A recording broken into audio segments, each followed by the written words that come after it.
Frères et sœurs, on se retrouve dans cette vidéo pour analyser ensemble les matchs du jour.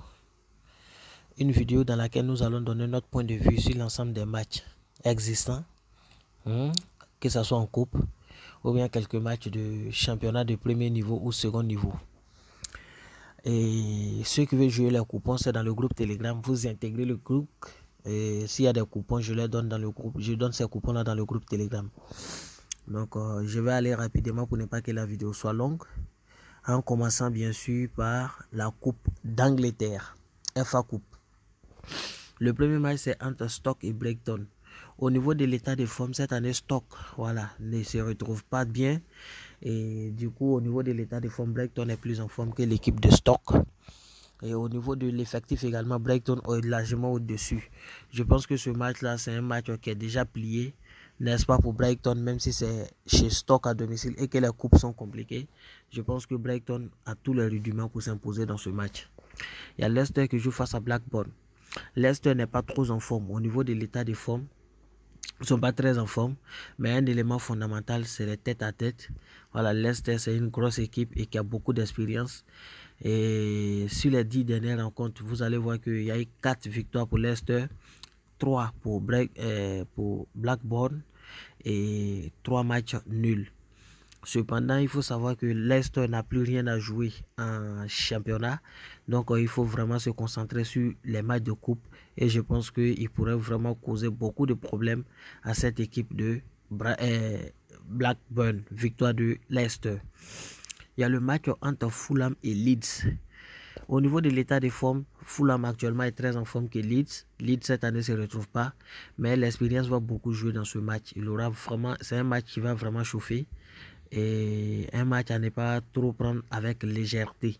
C'est un match vraiment truc. Au niveau de la motivation et au niveau de l'effectif, il n'y a rien à dire. Les deux équipes ont le même niveau de motivation et le même niveau, n'est-ce pas, au niveau de l'effectif.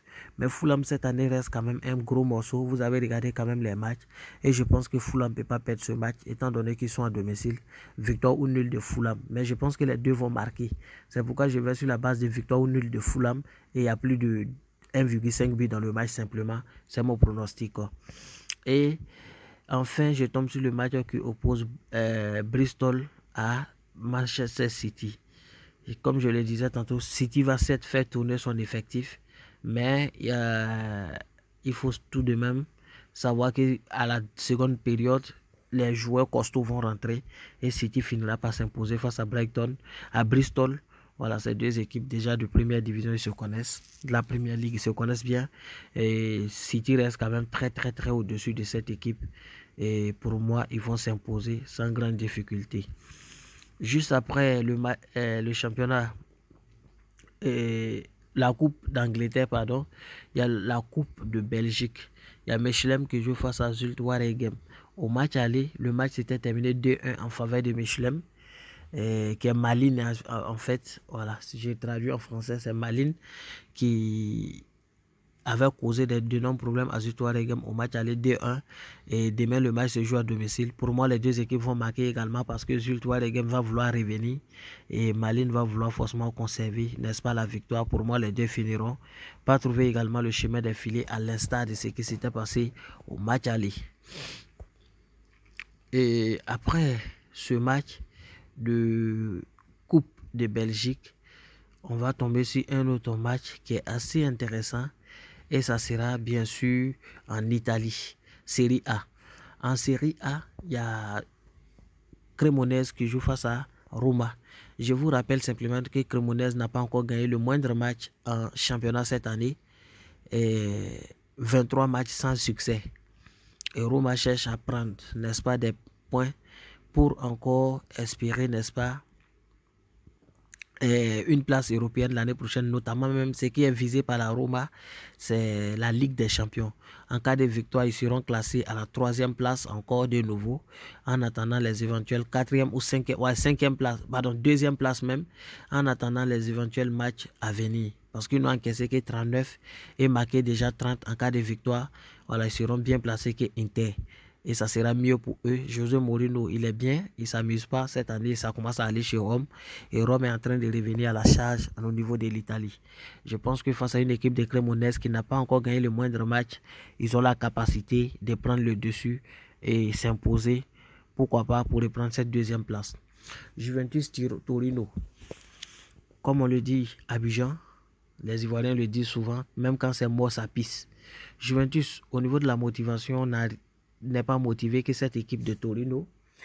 Et au niveau de l'effectif, ils sont largement au-dessus de Torino et également au niveau de l'état de forme actuel.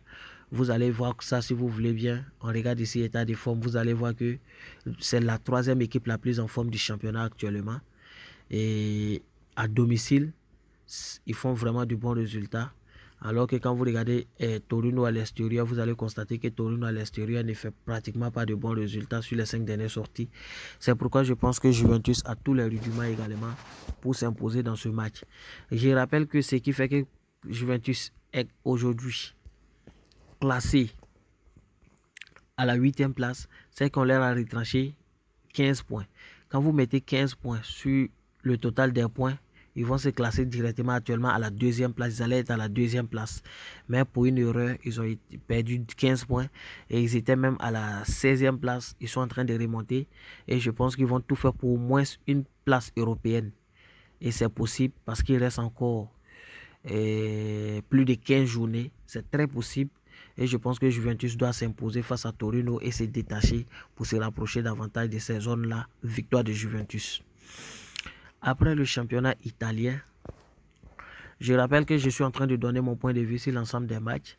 Ceux qui veulent jouer mes coupons, vous venez dans le groupe Telegram, je vais les partager. Voilà, ces coupons peuvent porter sur des matchs que je n'ai peut-être pas eu à toucher ici, si je trouve qu'ils sont très bons. Voilà, ça peut être des coupons, des matchs aussi que j'ai touché ici, mais pas sur l'ensemble des matchs. Voilà.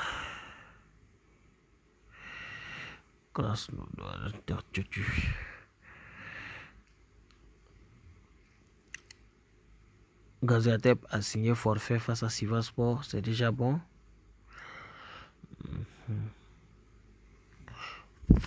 Donc en Russie, voilà, autant pour moi ça ici. En Russie, il y a Krasnodar qui joue face à Moscou, CSKA Moscou. Ce qu'il faut savoir, c'est qu'au match aller, CSKA Moscou va gagner Krasnodar 3-0. Et match retour, ça va chauffer. Mais je pense que Krasnodar va trouver le chemin des filets au moins une fois. C'est pourquoi on va laisser 0,5 but de Krasnodar simplement. Pour moi, ça va passer. Pour moi, c'est facile de le faire. Et je n'en doute même pas. Je pense qu'ils vont marquer au moins une fois cette équipe de Krasnodar. Encore, je peux dire qu'en gros, il reste ce match de Lyon en France, Coupe de France, qui oppose Lyon, bien sûr, à Grenoble. Un match de feu, un match très intéressant, un match avec vraiment beaucoup d'engouement parce que Lyon est en train de se réveiller et de toutes parts, ils sont en train de lutter et je sais qu'ils vont gagner ce match-là simplement pour aller en demi-finale comme le papier l'indique. Voilà. Juste après ça, pour finir, on va juste pronostiquer les U19, la Ligue des champions des U19 entre Hajduk Split et Manchester City. C'est les deux marques. City paraît favori, mais à l'analyse, j'ai constaté simplement que les deux équipes vont finir par trouver le chemin d'affilée. Hajduk Split, c'est une équipe qui est très en forme, hein, n'est-ce pas, à leur niveau. Entre AC Milan et Rock Vive, ici j'ai trouvé que voilà, au moins une équipe va marquer 2 fois, c'est mon pronostic safe. Et entre Dortmund 19 et PSG 19, il y a vu les deux équipes marquer également. Voici un peu mon point de vue sur l'ensemble des matchs de la journée. Et je vous invite vraiment à revenir dans le groupe Telegram où nous allons donner nos coupons pour ceux qui veulent vraiment le tenter. Merci à vous, bien de choses à vos familles et bonne chance à tous. Que Dieu vous bénisse.